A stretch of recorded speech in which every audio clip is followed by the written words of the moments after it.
आठवें तीर्थंकर चंदाप्रभु भगवान की चार कल्याणक की भूमि, जहां चंदाप्रभु भगवान का गर्भ, जन्म, तप और केवल ज्ञान हुआ है। ऐसे पवित्र स्थान के दर्शन आज हम करेंगे। हमारे साथ आप भी धर्म लाभ जरूर लें। वीडियो को लास्ट तक जरूर देखें, क्योंकि हम आज 500 वर्ष प्राचीन मंदिर के दर्शन करेंगे। यह मंदिर चंद्रपुरी के नाम से भी विख्यात है, जो बनारस से 30 किलोमीटर की दूरी पर स्थित है। हम लोग काकंदी से दर्शन करके चंद्रपुरी के दर्शन करने के लिए आए हैं, जिसकी दूरी काकंदी से 166 किलोमीटर है। अगर आप काकंदी तीर्थ क्षेत्र के दर्शन करना चाहते हैं, अगर उसकी जानकारी चाहते हैं, तो इससे पिछला वाला वीडियो जरूर देखें।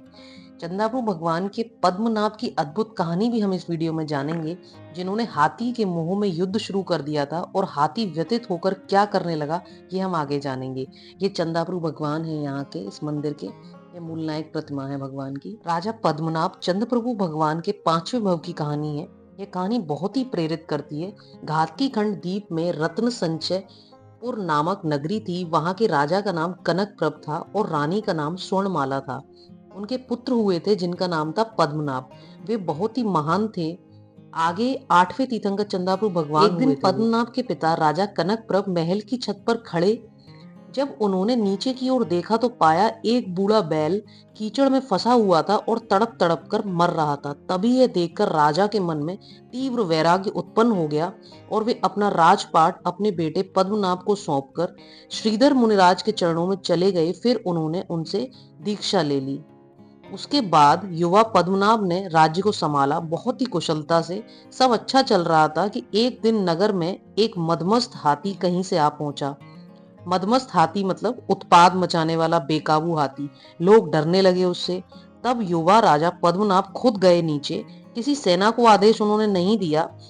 उन्होंने अपनी करुणा से उस बेकाबू हाथी को शांत कर दिया। कहते हैं हाथी उनके चरणों में आके बैठ गया।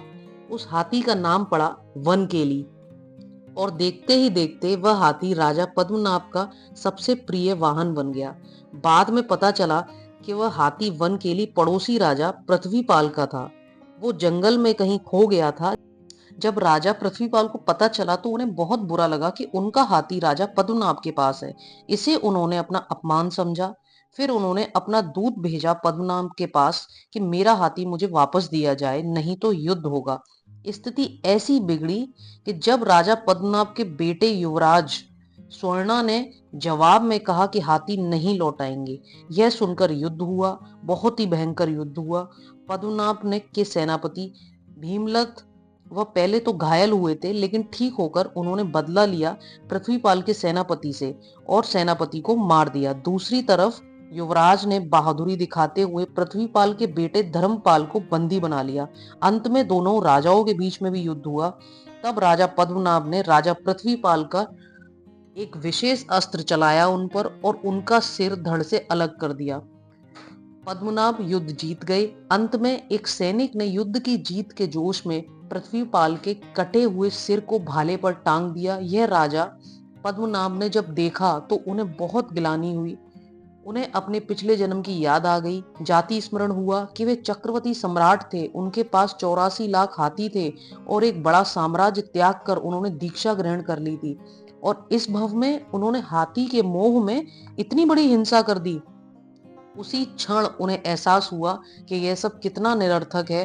संसार की क्षण भंगुरता साफ दिखाई दी उन्हें और उन्हें वैराग्य हो गया। राजा पद्मनाभ ने अपने बेटे को आज्ञा दी कि पृथ्वीराज के बेटे को तुरंत आजाद किया जाए। उसके बाद उन्होंने अपने बेटे स्वर्णनाभ को अपना राज्य सौंप दिया और वे युद्ध भूमि से ही पद्मनाभ उसी युद्ध भूमि से सीधे श्रीधर मुनिराज के पास जाकर उन्होंने मुनि दीक्षा धारण कर ली। आश्चर्य की बात यह रही कि अपने स्वामी को सब कुछ त्यागते देखकर उस हाथी के मन में भी वैराग्य आ गया। उस हाथी ने श्रावक के अनुव्रत धारण कर लिए और जहां जहां मुनि पद्मनाभ जाते थे, वह हाथी वहीं वहीं उनके पीछे पीछे चला जाता था। बाद में मुनि पद्मनाभ अहिमेंद्र हुए। वे ही 8वें तीर्थंकर चंदाप्रभु भगवान इसी पावन भूमि पर अवतरित हुए। ऐसी पावन भूमि के दर्शन करके हम धन्य। वास्तव में असली खुशी सांसारिक चीजों को पाने में नहीं है, बल्कि आत्मज्ञान और त्यागने में है। वनकेली हाथी की कहानी से हमें शिक्षा मिलती है कि यह गहरी भावना इंसानों में नहीं, पशुओं में भी जाग सकती है। जीवन में जो घटनाएं घटती हैं, जो कभी सुख देती हैं और कभी घोर दुख देती हैं, वह वास्तव में हमें गहरे सत्य का आईना दिखाती हैं। आपके जीवन में कभी कोई ऐसा मोड़ आया है जब हमें और आपको रुककर सोचने पर मजबूर कर दिया हो। अपनी भावनाएं कमेंट कर जरूर बताएं और चैनल को सब्सक्राइब जरूर कर लें। जय जिनेंद्र।